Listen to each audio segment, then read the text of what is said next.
I'm Sam Roberts of the New York Times, and welcome to the New York Times Close Up. This is shaping up to be a long, hot, and busy summer for President Biden. His agenda and maybe his presidency are on the line. Because of bipartisan support, there's some optimism about passage of a $1 trillion public works package. The bill is aimed at traditional projects like roads and bridges, but the question of how to pay for it is still unresolved. Passage is by no means a slam dunk. Even more caution on the outlook for a $3.5 trillion budget bill that could reshape the economy by funding Democratic priorities like childcare and climate change. Still not clear if all 50 Senate Democrats are on board. But voting rights may be more politically critical and problematic an issue for the president. Democratic Texas lawmakers fled the state to block Republicans from passing tough new voter restrictions, and Texas is just one of many GOP-controlled states that are trying to make it harder to vote. Last week, the president gave an impassioned speech ripping those voter restrictions, asking Republicans, quote, "Have you no shame?" But a speech is just that, a speech. What can Democrats actually do to push back on all these voting restrictions? We're joined by Peter Baker, the chief White House correspondent for the New York Times, and Reid Epstein, a Times political correspondent. Peter, Nate Cohn wrote in the Times the other day that by focusing on big spending initiatives, by avoiding healthcare issues like that, the president may have found a way to skirt ideologically divisive fights, seemingly looking at non-ideological auspices like coronavirus relief, like infrastructure, and avoiding sort of the cultural wars that the right, that the conservative media sort of tries to implicate him in. Does that look like it's going to be a winning strategy? Yeah, I think Nate's point is that three of the last four presidents, Bill Clinton, Barack Obama, and Donald Trump, came out of the box early in their presidency trying to do big things on healthcare. In Clinton and Obama's case, of course, they were trying to expand government support for healthcare for those who didn't have it. Donald Trump was trying to repeal Obamacare and replace it with something that was less, expansive. And all three of them ended up tripping up. All three of them, it became a problem politically for them. Obviously, Obama succeeded in getting his legislation through, where Bill Clinton didn't, and Donald Trump didn't. But politically, it set the tone for their administrations. That's Nate's argument. And that Biden, by not doing something like that, maybe avoiding that sort of ideological warfare. The trick is that I think that what Biden is doing with his big spending proposal is reorienting the debate in Washington back to something that's more familiar and comfortable in some ways for both parties. Instead of arguing about who's treasonous and who believes in democracy, in effect, what he's done is reset the conversation to a more classically liberal conservative debate over the role of government in society. How far should government go in trying to help people meet their needs with childcare, education? How far should it go in tackling climate change? Those kinds of things. Infrastructure, the first bill that there's a sort of bipartisan agreement on, is the kind of thing that both parties can say, sure, we believe in roads and bridges and broadband. It's the second package, the social spending that they're calling human infrastructure, that allows for a more classically philosophical debate, and one I think that we'll take into the 2022 elections, regardless of whether Biden succeeds in passing it or not. Reid, how is that argument resonating out in the country? You've been talking to people in Texas in particular, but looking at other places too. Is this sort of superseding the debate over cultural issues, that people are more concerned about spending on things they care about? I mean, we talk a lot sort of in general about how Washington seems to be divorced from the reality of the country. And, this is sort of a classic example of that. Washington is, especially at the Capitol, is convulsed over these discussions about infrastructure and whether how much the government is going to spend and on what. Most of the discussion in the country, particularly among conservatives, is on social issues. It's about how racial history is being taught in schools. For progressives, it's about voting rights and some of the more liberal issues that they pushed during last year's election. There's some frustration that Biden isn't leaning into more. And so it's really two very separate conversations happening in the country at the same time. And all you have to do to see about those is watch cable news for a few minutes at night. On Fox News, it's just sort of a nonstop parade of red meat social issues. And on MSNBC and on liberal stations, you see more angst about voting rights and the president and Senate Democrats' inability to move that forward. Peter, what do people actually care about? And I guess it doesn't really matter what they care about now. It's going to be important what they care about in November 2022. But are they going to care more about getting jobs, childcare, issues like that, and things like what gets taught in the schools and banning books and things like that are not going to be as relevant 16 or so months from now? Well, 16 or so months from now is, of course, a lifetime in American politics. And what we're going to be discussing right before people go to the polls next year may be radically different than what we think we're talking about, we'll be talking about then. But certainly, I think pocketbook issues, the virus, the pandemic, those are huge issues still out there for many Americans. And that will be a test for Biden and his Democrats. If in the fall of 2022, the pandemic feels like it's ancient history and the economy feels like it's strong and recovered, that's one thing, obviously, that powers them going into that election. But if we're having another wave, if we're still arguing about vaccinations, if we're still struggling with future spikes and variants, and the economy is kind of still damaged as a result, that's a very different situation. The culture issues that Reid talks about are really, really important, mostly because they generate anger and passion among the base. And a lot of politics these days seems aimed not at trying to target the middle, trying to appeal to independents or peel off people from the other party. It's all about stirring up outrage on your side of the aisle, right? And so, as Reid said, the progressives are stirring up outrage over these voting rights limitations that Republican legislatures are putting in place. The right is talking about, as Reid said, about race and Dr. Seuss and woke and cancel culture and all these things. And they're about generating passion and anger more than it is about, appealing to somebody else. And that's going to be the question in 2022, is how much pocketbook issues override those sort of cultural wedge issues, or do those become the signature conversation in the fall of 2022? Reid, you've been covering an issue that intersects on two fronts, both voting rights and, of course, the coronavirus. How long can Texas Democrats quarantine themselves in Washington without having to force a vote in Texas on voting rights?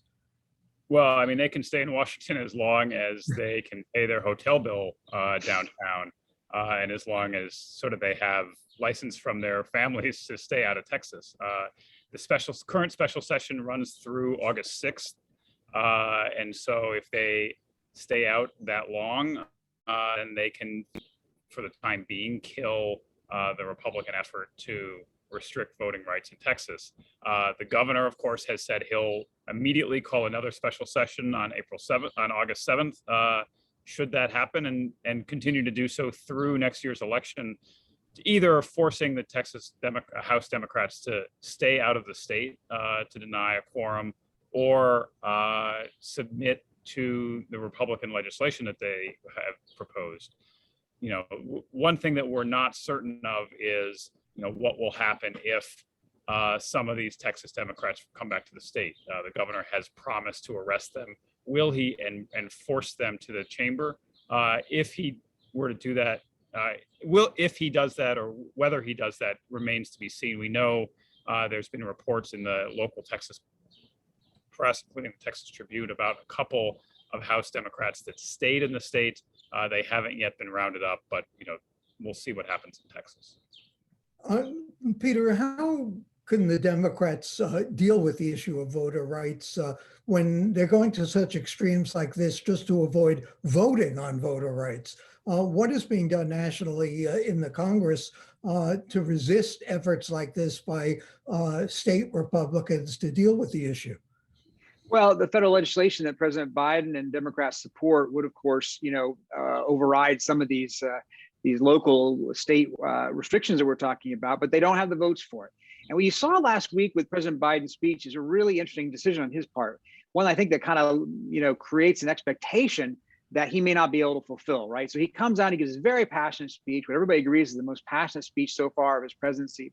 He says that the threat of these voting restrictions is essentially the biggest threat to democracy since the Civil War, which may be an overstatement. If you ask historians, obviously we've had quite a number of threats to democracy in the United States over the last 150 years.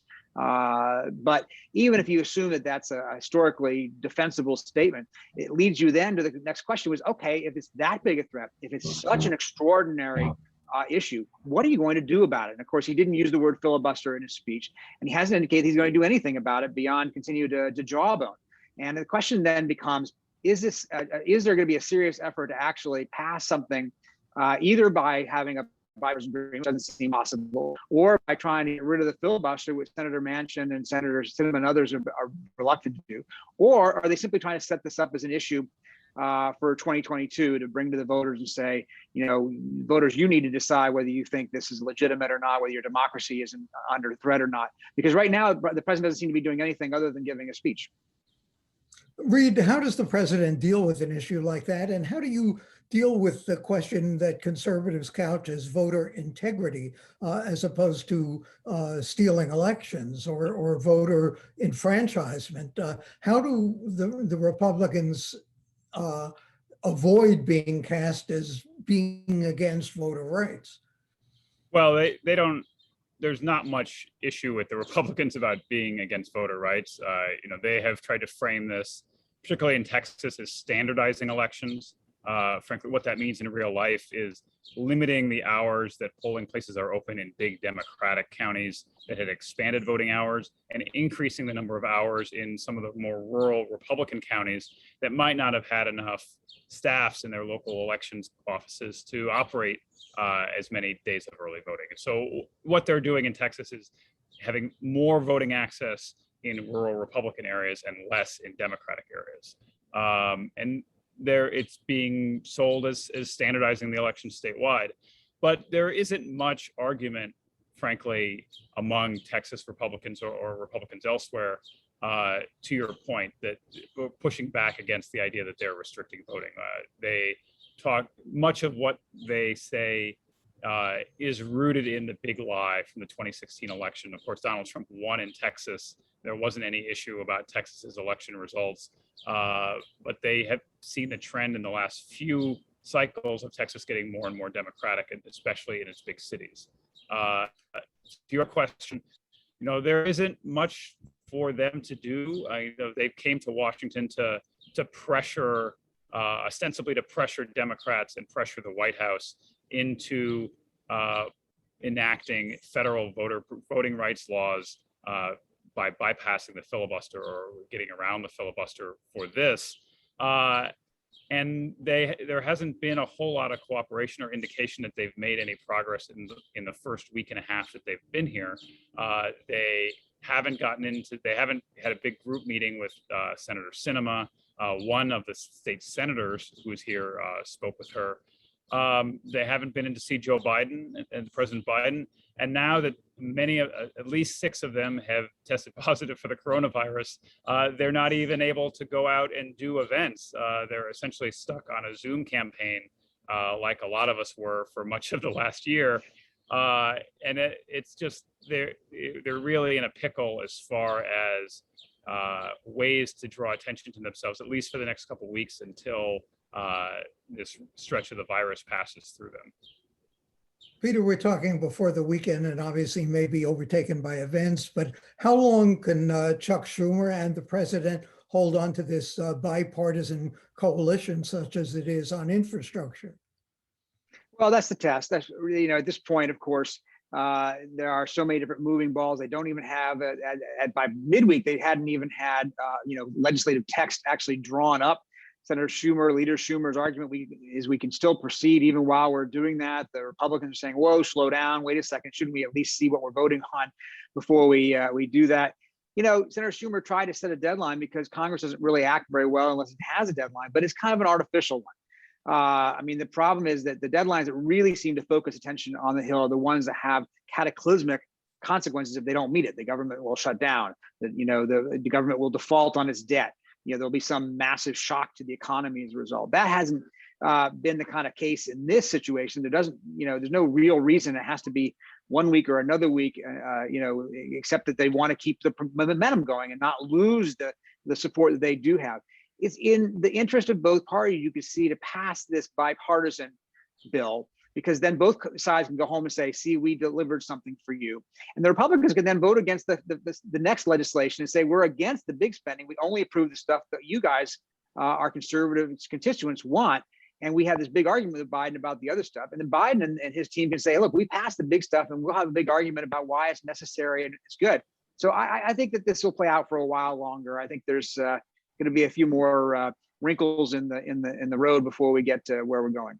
Peter Baker, Reid Epstein of the New York Times, thanks so much for joining us. And coming up next, a new book by two Times reporters on the ugly truth inside Facebook.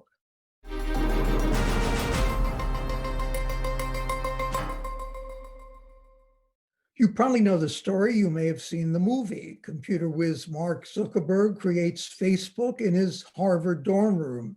The company is now a global giant with a market cap of about $1 trillion. Zuckerberg's personal net worth is estimated at more than $120 billion. But for the past few years, Facebook has been taking fire from both the left and the right. Just days ago, President Biden accused Facebook and other social media platforms of literally killing people by helping spread misinformation about COVID vaccines. Facebook fired back. Biden walked back his comments a bit, but Facebook has also been blasted for allowing violent hate speech, wild conspiracy theories on the platform. And let's not forget that Russia used Facebook extensively to meddle in American elections. There's a new book out by a pair of New York Times reporters, Sherry Frankel and Cecilia Kang. It's called An Ugly Truth: Inside Facebook's Battle for Domination. And it takes readers behind the scenes at the company. The Sunday Times Book Review writes, quote, "An Ugly Truth provides the kind of satisfaction you might get if you hired a private investigator to track a cheating spouse. It confirms your worst suspicions and then gives you all the dates and details you need to cut through the company's spin."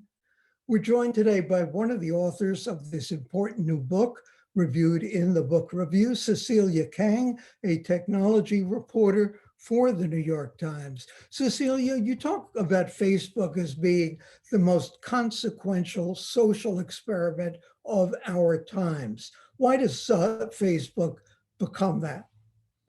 Well, Facebook is, simply by its reach, it reaches 3.4 billion people around the world. This is historic and unprecedented. And across its three apps. And I think a lot of people don't remember that, or they don't know that Facebook also owns Instagram and WhatsApp, two apps that are growing really rapidly.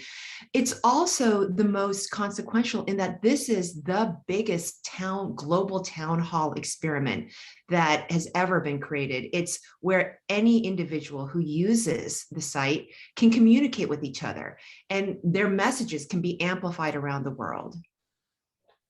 And why do people use it? We complain about it. We say it's too big. We say it's too controlling. We say it invades privacy. And yet so many people use it all the time. Is it because we're so self-indulgent? Is it because we want to communicate? Is it because there's no other alternative? Why is that? Sam, I would actually argue that what people need to understand is not just these stories that they've heard about Russian interference, private data privacy abuses, but to see in totality what kind of a business it really is. And that's what we tried to do in An Ugly Truth, is to really basically take off the veil of the company and explain what the business model is, how it is a company whose business feeds off of your attention and data. They sell all of this to advertisers, and that's why they make $85 billion a year, is because advertisers want that information.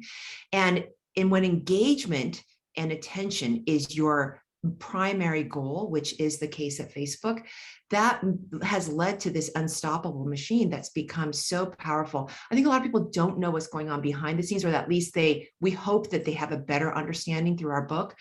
I also think that it's hard not to use Facebook. It's a utility, and especially globally. In a lot of countries, Facebook is the internet. When in places like Myanmar and the Philippines and Sri Lanka and a lot of other emerging markets, Facebook has actually sold its product along with wireless carriers to be the first thing that people see to get on the internet. And I will just say personally, as well as a parent, I can't escape Facebook groups. A lot of the parent associations and the teacher communication comes through Facebook groups to me. So it's really hard to actually avoid this tool. And I also think it's important, Sam, for people to know that it's not all bad.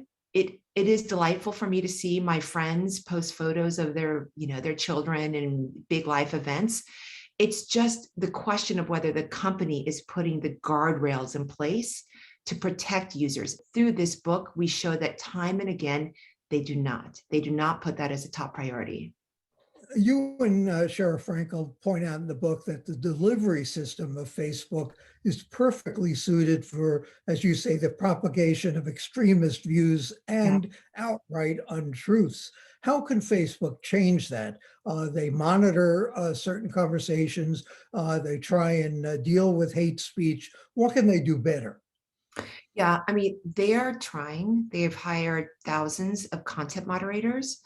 I think what they need to do is hire more, obviously, and they use AI or machine learning to try to detect speech that violates their policies. But they are playing catch up. They're actually playing whack-a-mole with the smallest hammer possible, and contending with so much speech, so much bad speech or harmful speech at scale. It's impossible for them to catch it. So they're trying. The other thing I would say, Sam, though, like if you like specifically, this is kind of a bigger idea, though, is that they never tap the brakes. Amid all of this, they're constantly putting out new tools that will get people more engaged in Facebook. One very specific thing I think they can do is to put more people who are experts in privacy and security with these product developers, to embed them in the team so that the tools are actually putting consumer privacy, consumer security first. One of the people who would not speak to you, and you spoke to about 400 people in writing this book, was Mark Zuckerberg. How responsible is he for this karma at Facebook, for this attitude of all we're interested in is growth? Yeah, he was the most fascinating person for us in reporting this book to really nail down. And we were shocked to learn just how responsible he is, because he has not only structurally control over the company with the majority of the voting shares, but he has no oversight. The board is essentially an advisory board. Shareholders cannot hold him to account. And internally, I think it's very important for people to know, and they see in the course of this book, that he does not surround himself with people who are also keeping him in check. We're essentially seeing the evolution and the maturation of somebody whom all of us have watched from his early 20s, now in his mid to late 30s, grow up and make decisions on the fly. And he is making the most important decisions when it comes to what kind of speech is allowed by politicians, how they deal with COVID misinformation, how they deal with fake videos of politicians. Like we show in the book, he is making the most consequential decisions. And this is actually a new thing, Sam. He's taken more control over these decisions over the last few years. On the other hand, you could argue it's his company. So how does this compare with television networks using the public airwaves? And what is it that Congress or anyone else could do to impose some restrictions or limits on what a company like Facebook does? A key difference between Facebook and other media platforms, be it broadcast or cable TV, print publications as well, is that Facebook has tools and algorithms that amplify messages. And what's really important, and what we really explore in this book and show readers, is that decisions are made over and over again to create things like the news feed, the like button, and other tools that prioritize engagement. Look, what Facebook wants is for you to have some sort of emotional response to what you're seeing. And the reason why is because when you do have an emotional and emotive sort of response to the content you're viewing on Facebook, you stay longer, you come back more, and you engage more with that content. And that feeds back into the business model. When you do that, you're essentially basically fueling the tank of their huge reservoir of data that they then turn over to advertisers and give to advertisers to target ads based on who you are. So it is different. It's, an individual like you or I can post something and have our message amplified and reached across the globe. And if a lot of people like it, the algorithms of Facebook surface it to the top of news feeds, and it gets that conversation centered around whatever you're posting. And again, it's mostly the emotive content. That said, absolutely cable TV broadcast. There are so many examples in this current problem right now that we face in the United States and globally with COVID misinformation and misinformation around the vaccines. A lot of that's propagated by cable TV pundits, for sure. But at the same time, Facebook absolutely plays a role in this, and they have the tools and the technology to spread things faster and wider. If you want to find out why you don't like Facebook specifically, you've got to read this book, An Ugly Truth by Shira Frankel and Cecilia Kang of the New York Times. And for the New York Times and CUNY TV, I'm Sam Roberts.